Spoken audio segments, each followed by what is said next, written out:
Hello student, welcome to my channel বঙ্গণিত। তো আজ নিয়ে চলে এসেছি ষষ্ঠ শ্রেণীর তৃতীয় পর্যায়ক্রমিক মূল্যায়নের রায়মেটিন প্রশ্ন বিচিত্রার দ্বিতীয় স্কুলটির সমাধান নিয়ে। তো এর আগের ভিডিওতে আমরা ষষ্ঠ শ্রেণীর প্রথম স্কুলটির সমাধান করেছি, আজ করব দ্বিতীয় স্কুলটির সমাধান। তো তোমরা পরপর উত্তরগুলো দেখে নাও। তো দেখো, প্রথম কি করতে বলা হয় যে নিচের প্রশ্নগুলির উত্তর দাও। প্রথম প্রশ্ন আছে, দেখো তিনটি মৌলিক সংখ্যার গসাগু কত? তাহলে তিনটি মৌলিক সংখ্যার গসাগু হয়ে যাবে কত? 1, ঠিক আছে। এরপরে দেখো 1-2 প্রশ্নে যে একটি বৃত্তের বৃহত্তম জ্যাকে কি বলে? ঠিক আছে, একটি বৃত্তের বৃহত্তম জ্যাকে বলা হয় বৃত্তের ব্যাস, ঠিক আছে। দেখে নাও উত্তরটি। এরপর চলে আসবো আমরা 1-3 প্রশ্নে যে শূন্যস্থান পূরণ করো। x কে 2 দিয়ে গুণ করে গুণফলটি 3 থেকে বিয়োগ করলে সংখ্যামালাটি কত হবে? তাহলে x কে 2 দিয়ে গুণ করলে কত হবে? 2x।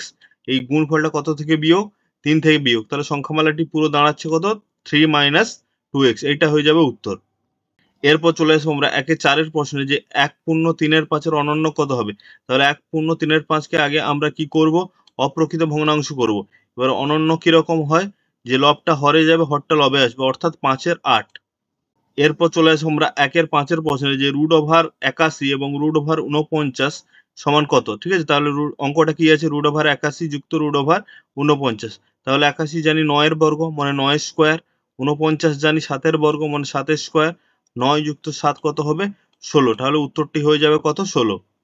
এরপর চলে আসবো আমরা 1-6 দাগের প্রশ্নে। এটা 6 দাগ হবে VI, ঠিক আছে। 1-6 দাগের প্রশ্নে কি আছে দেখো, 1-6 দাগের 2013 সালের স্বাধীনতা দিবস বৃহস্পতিবার ছিল, ঠিক আছে। তাহলে 2016 সালের স্বাধীনতা দিবস কি বার ছিল সেটা আমাদের বের করতে হবে। তাহলে 2013 সাল থেকে 2016 সাল স্বাধীনতা দিবস পর্যন্ত মোট কত দিন সংখ্যা হচ্ছে? তাহলে 2013 থেকে 14 365 দিন, 14 থেকে 15 মানে 365 দিন, আর 15 থেকে 2016 মানে 366 দিন। কেন? লিপ ইয়ার হচ্ছে 2016টি। তাহলে কত হবে মোট দিন সংখ্যা? 1096। এবার আমরা কি করব? 1096 কে 7 দিয়ে ভাগ করব। এবার ভাগ করার পর ভাগশেষ কত থাকছে? 4 দিন। তাহলে যদি 2013 সালে স্বাধীনতা দিবস বৃহস্পতিবার হয়, তাহলে 2016 সালে স্বাধীনতা দিবস হবে কত? বৃহস্পতিবার প্লাস 4 দিন, অর্থাৎ কি বার হয়ে যাচ্ছে?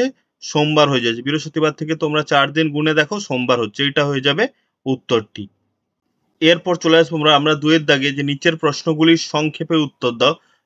2-1 কি আছে দেখো, সমকোণী ত্রিভুজের একটি কোণ 35 ডিগ্রি হলে অপর দুটি কোণ কত? তাহলে যেহেতু সমকোণী ত্রিভুজের একটি কোণ 35 ডিগ্রি আছে, আর সমকোণী ত্রিভুজের একটি কোণ সমকোণ হয় জানো, সেটা একটা 90, আর একটা কত হবে? একটা 90 আর একটা 35, আর একটা কত হবে? 180 - 90 যুক্ত 35। কেন?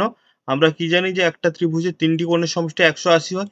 তার দুটো কোণ জানি, একটা 35 একটা 90। তাহলে লাস্ট কোণটা কত হবে? আরেকটা কোণ কত হবে? 180 মাইনাস ওই দুটো কোণের যোগফল।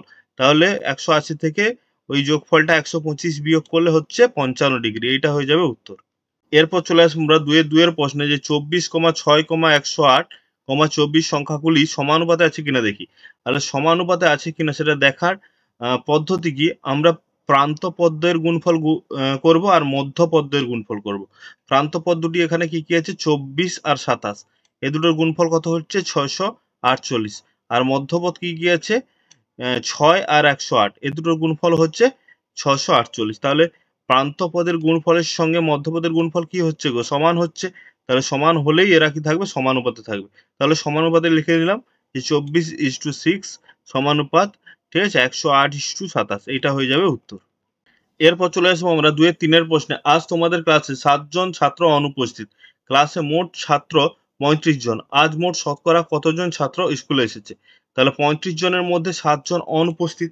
তাহলে স্কুলে এসেছে কতজন? তাহলে 35 - 7 28 জন।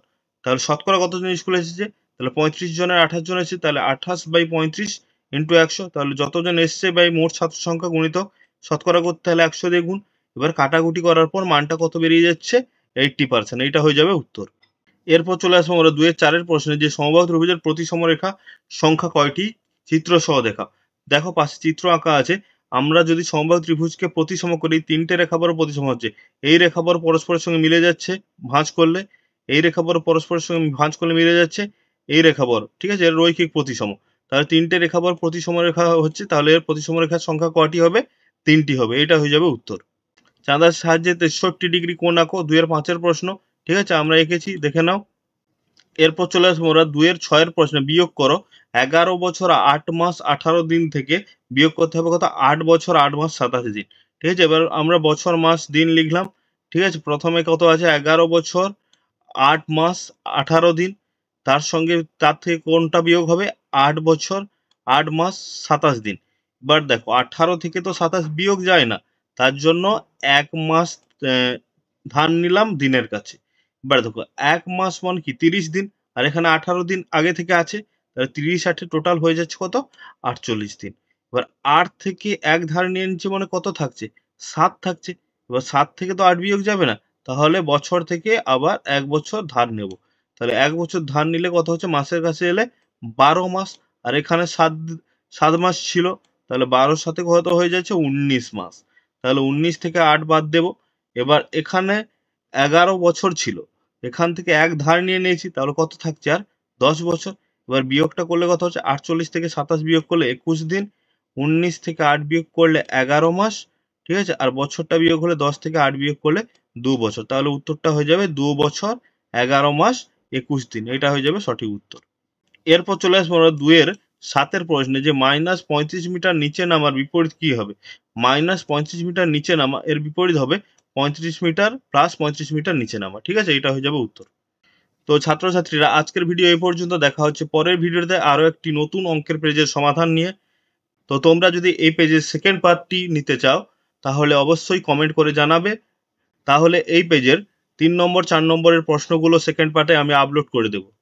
আর কিন্তু অবশ্যই ভিডিওটি লাইক করবে, বন্ধুদের সঙ্গে শেয়ার করবে, আর চ্যানেলটি কিন্তু সাবস্ক্রাইব করতে ভুলবে না।